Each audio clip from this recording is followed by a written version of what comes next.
How was it down there? Okay. Can you just look at this for a second? Hi, I'm Jerry. I'm Mike. Mike. Norma. Tell me this.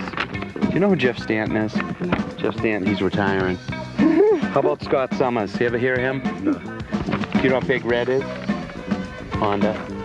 No? Look. Look. She's got it on her. Were you guys smooching down there? Mike. No. What's that little leaf on the Buckeyes there? You don't know what that is? No, I do, but we can't get into that detail. Wait, one more question. Jeremy McGrath. #1 supercross rider? All right, let's put it this way. He's 22 years old. He made $1 million racing dirt bikes. Oh, dirt bikes.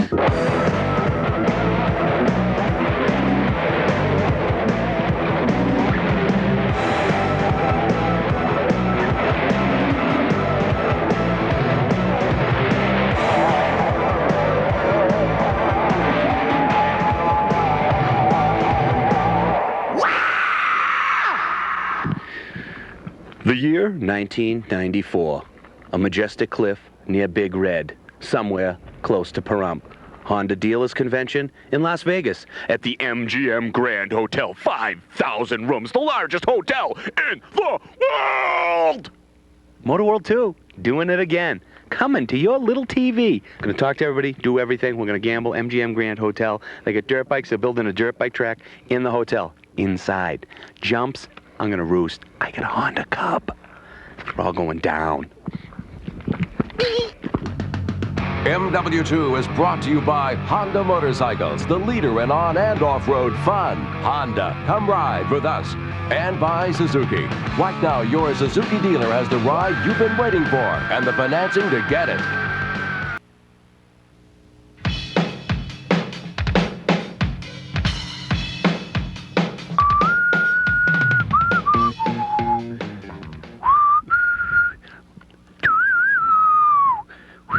Dan, down here. Get off the majestic mountain shot.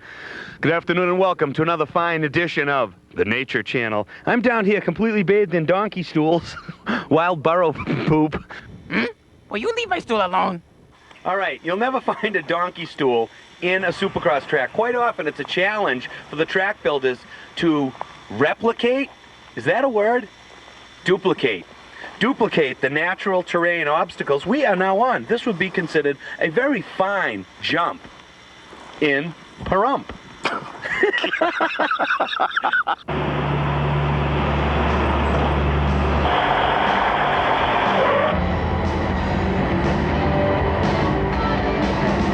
They've given us 24 hours from 6 o'clock tonight until 6 o'clock tomorrow night, so I hope to be done before that, but it may take right up to the end.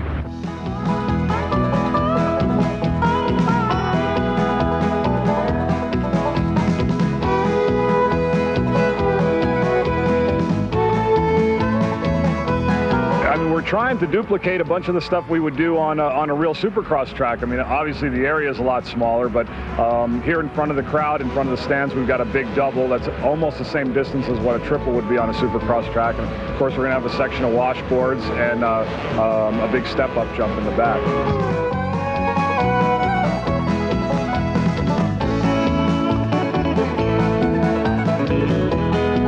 When Honda told us this is what we were going to have to do, I didn't think it was going to be quite that tough because we've been under the gun a lot of times before for the Supercross series, but the difficult thing was with such small space, we really had to plan ahead on what we were going to build first and what we were going to finish up with because it was tough to get the trucks and the equipment in and out once we started to get the jumps built.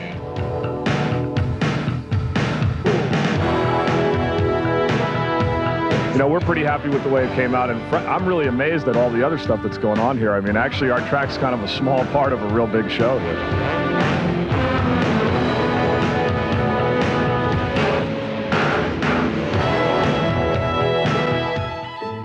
It's now time for a conversation with Jeffrey Stanton. Part 1. 22 years for you, right? Yeah.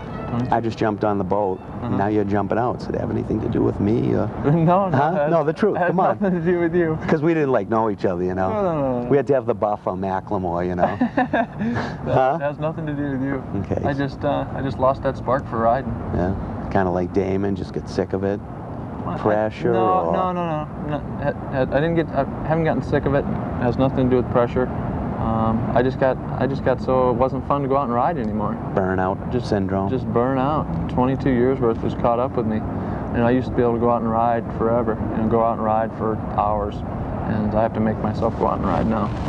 So how about out there now, all the new young riders out there? What do you think? Real quick, up and coming guys like, There's a few. Like Raynard. What do you think? There's a few, but it's pretty dead, to be honest with you. Well, we got our Mike and Mike show. We have the Supercross King, young Jeremy, heir to the #1 blue plate throne. You have Damon Huffman. Yeah, Damon. He's smooth. And that's about Other than that, it's just filters to nothing. I mean, Ryan Hughes, hopefully can come up and do something. But the guys that you see there now, that's it. 金曜日、土曜日と雨は降りました。 Simon heeft dit 2013 en Dingen heeft ook 2013 gekregen. Lots of different ways to say it on this worldwide motocross circuit, but everyone was looking for the same result. Two Americans broke out in front. Jeff Emming would get the whole shot, John Dowd second. But watch as the field races up the hill. Let's slow it down and stop the tape to show you a photographer standing on the course. Jeff Stanton, three-time winner of this race, hits him and goes down. Albertine stuck behind Stanton. Wyatt, wouldn't something like that red flag a race? Well, normally, I guess in our national championship, it would. But talking to the AMA officials, they said that if you don't red flag the race in the first 150 meters, according to FIM rules, that it's considered a moto. Being the 11th of 15 stops in the World Championship Tour and being in the points race, it is vital that you race, even if you sustained a broken collarbone just 2 weeks ago. Fact in point, Stefan Everts.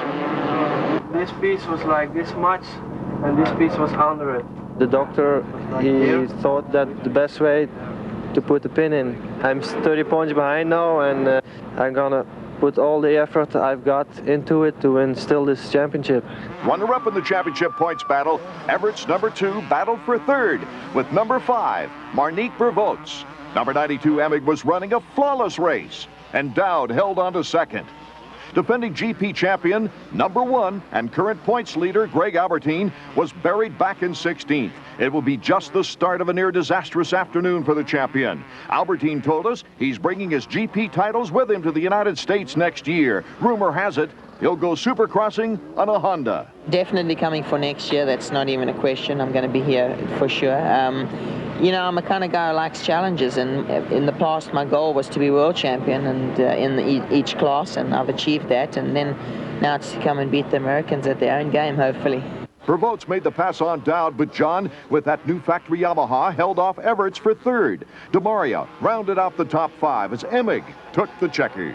I was riding real comfortable. When you're riding like that, you don't really use up a whole lot of energy. And once again, man, the fans are just really great. I see American flags and stuff everywhere. Another bizarre start in Moto2.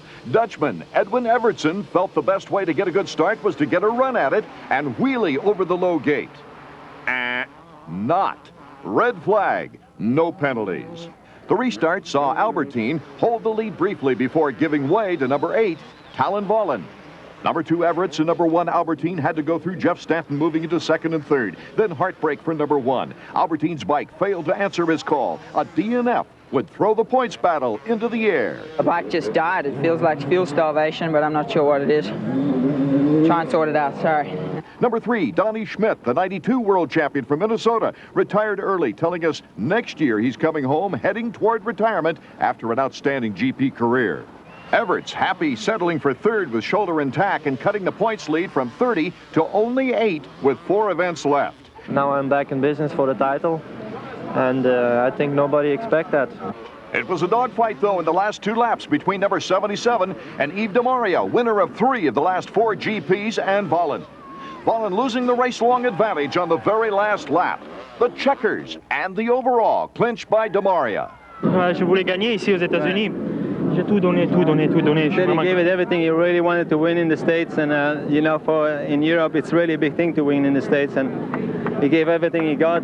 The 125s act as local support races on the GP circuit, and only one of the top 10 American riders, #92 Mike Brown, was in the field. He did exactly what was expected of him, winning both motos. It was Stephen Herman and Jim Neese also making the podium.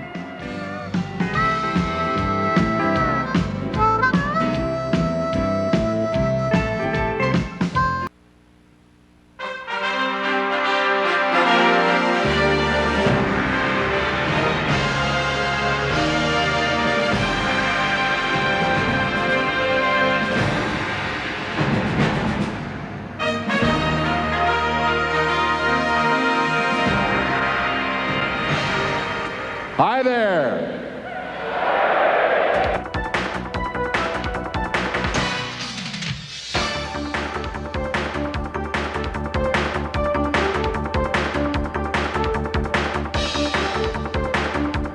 Well, Dave, actually, I think my results pretty much speak for themselves.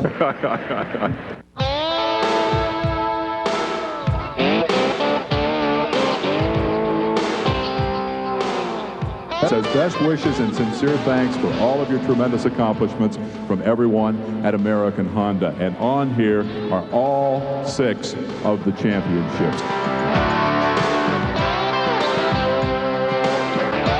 One of the biggest heat waves of the year when it blankets the country this fall.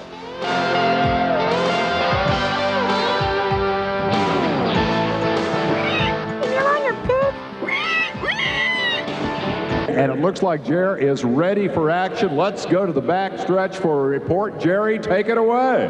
Thanks, Uncle Dave. Hey, I'm up here with my buddy, 6-time national champion, Scott Summers. We're getting ready to race some of the bikes we're going to make. Hold your applause, ladies and gentlemen, please.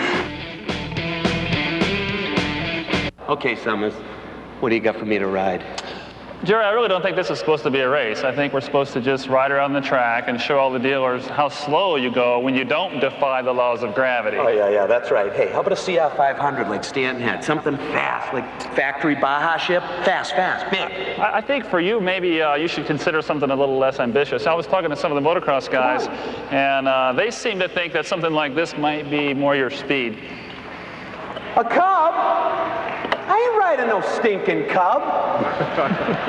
Well, you better get ready, Jerry. How am I going to roost you? Come on, I want to get big air for the fans. Get up on top of the whoops. I already told you, this isn't about roosting people. We're just out here to show off the bikes. This isn't about roosting people. Woods rider. Let's see you do something. That's it. See you, Jerry. Yeah, go ahead. I'll give you a head start. That's it. Got it. Go ahead. He's not going to do any of the obstacles. Look.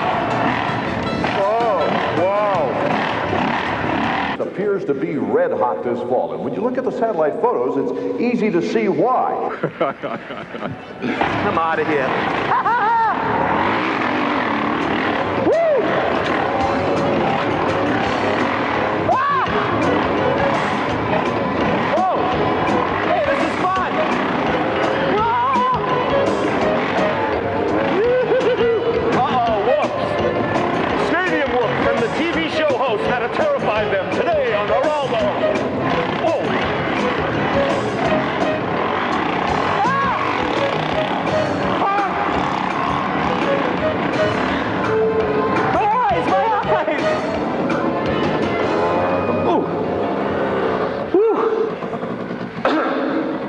Check this out.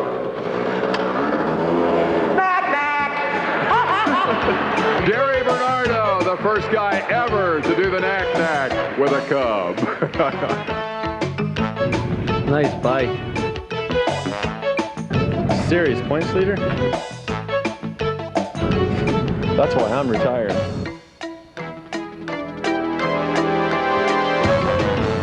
Man, I've created a monster. Hey, Despain! Dave! Up here!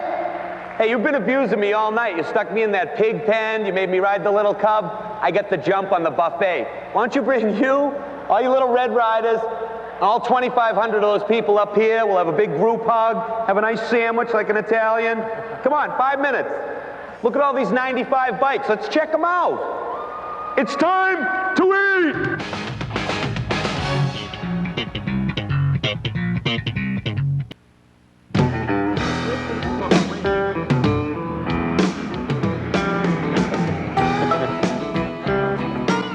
They hate us. We're not the shopping network. It's now time for a conversation with Jeffrey Stanton, Part 2. Okay, let's talk about having everything in you. You've been everywhere, done everything, pretty much won everything. I mean, there was Ricky Johnson, Jeff Stanton, now Jeremy. Let's talk about when you were in your heyday. Just like raking it all in. Yeah, I mean, I've been there, like you say, been there, done that, and you know, you lose that spark when you've been there and done everything. It's like Michael Jordan. Yeah, yeah. You know, won how many championships and how many MVPs, and I've been in the same boat. 6 national championships, Motocross the Nations 3 years. I've gone to Europe and raced all those races, Japanese races. It's good you get all the facts, because I don't have like a piece of paper like, oh yeah, and Grand Prix, you know, I won Unadilla how many times, led every lap. You know. I was there. So, and you know, there's where all, you know, it was all fun. Those were the good days. And then when did it start to turn and like maybe started thinking about it, you know? Last year. Getting out of it. Last year in '93, I got hurt. You know, injured my back, and you start injuring, you know, big things like that. Yeah. You start guessing, you know, second guessing yourself. Not sure here. Watch the upper right-hand corner. There. Brooks went over the handlebars, and you can just see Stanton colliding with Brooks's motorcycle. Now Stanton ends up on the ground with his motorcycle on top. There's Brooks. Stanton, the reigning champion, on the backboard, being carried off the racetrack here in his home state of Michigan after a hard hit. This last year, when you didn't get the accomplishments that you knew that you could have, your previous accomplishments, working as hard as you did, you're like, man, I can beat these guys, I can do this, but you just couldn't grab it. That must have got frustrating. Yeah, right? a little bit frustrating, but you just have to put that aside and keep working as hard as you can, because you know there's no magic answers out there. And you know, I did my best. I came back, and I'm still in the top 5, top 3. Yeah. It's not winning races, but you know, as some people put it, you know, God, you know, 3rd place, that's great. Yeah. You know, to me, 3rd place is, you know, like getting a handshake compared to a big old sloppy kiss, you know. Yeah. So, you know, it's not all bad. Big old sloppy kiss. That's nice. Okay. The bandage on Troy Corser's hand is from a step-off in practice, but there is more to the story. Edwards had the pole, but Corser won the start, helping erase the memory of a Thursday crash. He and owner Geraldo Ferracci checking out the track in a rental van. A tire blew. The thing went upside down. Nobody hurt, but we do hear that the car company was a bit miffed. Corser pulled a little gap early ahead of a tremendous battle for second, including, looky here, Harley Davidson. Number 17, Miguel Duhamel, proves his strong Mid-Ohio ride was no fluke. Mike Smith gets the RC45 Honda going for the first time this year. And you're thinking, well, yeah, but they pull that video from the first lap and then they pretend it's the whole race. Well, not this time. This is for real. The whole race was like this. One of the best Superbike races of all time. And the Harley was for real as well. Miguel took it off the road here, but battled back. And by now the field had gobbled up Corser, and it's a 9-bike fight for the lead. You think the Smoke and Joe's Honda team was pleased to see their big buck entry in the Superbike wars finally get going? You bet. Al Ludington real happy. You think number 2, Jamie James, is determined to beat Corser and take a chip out of his point lead? Oh, I guarantee you Jamie's determined. But in the midst of a dogfight like this, you need it all. A significant other cheering you on. Determination, mostly, though, the ability to outbreak the top 2 guys in the point standings. Ladies and gentlemen, say hey to Colin Edwards Jr., number 45, the Yamaha Plenty Fast. His ability to win never doubted by Colin Edwards Sr. But in a race like this, no sure things. Edwards opened a separation on the last lap over the Harley. There it is, poised to beat its fellow twin-cylinder, the vaunted Ducati, in only its 8th start. On the other hand, the RC45 story went sour. Smith retired late. And then this huge slide for Duhamel cost him a spot on the podium. Corser and James both got by on the final straightaway.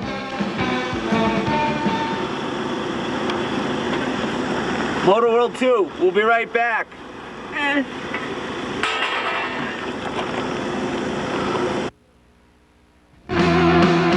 MW2 has been brought to you by Honda Motorcycles, the leader in on and off-road fun. Honda, come ride with us. And by Suzuki. Right now, your Suzuki dealer has the ride you've been waiting for and the financing to get it.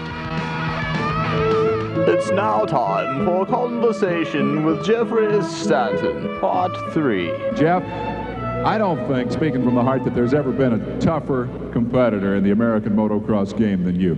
Listen to the record: 6 national championships, 3 outdoor national, 3 more on the supercross tracks. All of them, yep, feel free, whistle, stomp, holler, cheer.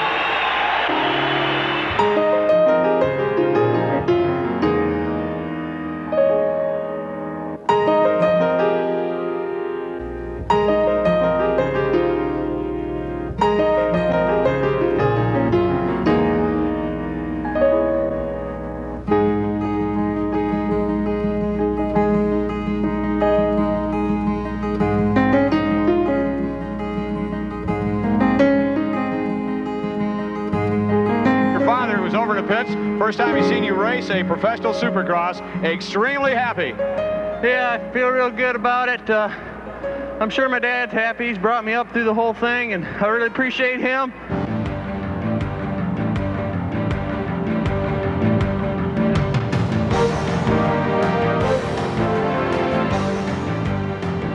Jeff Stanton, competitor. Tough, no nonsense, a fighter who got in there and got the job done for Honda.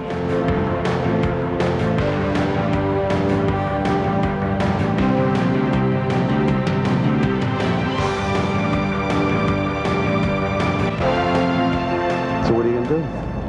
Well, I say I've gotten everything out of the sport, and I'd like to give it something back in return, so I would like to be actively involved with American Honda.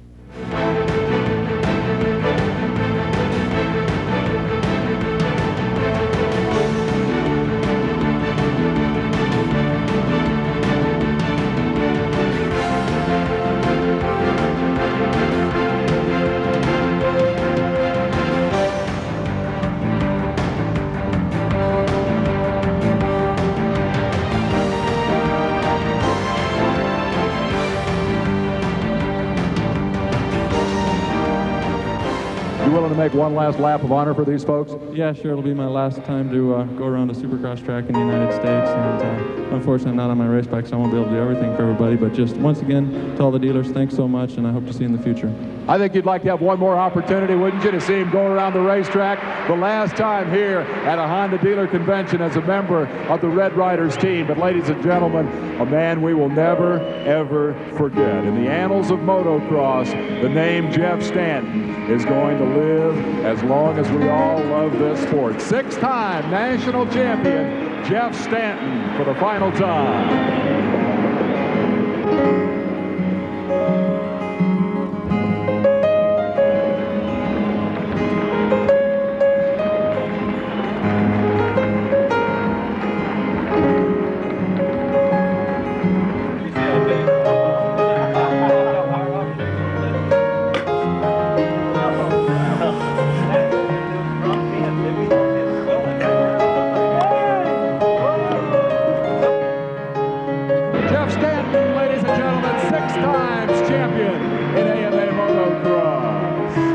That's a happy, sad occasion. You love to honor one of the all-time greats. We hate to see him go.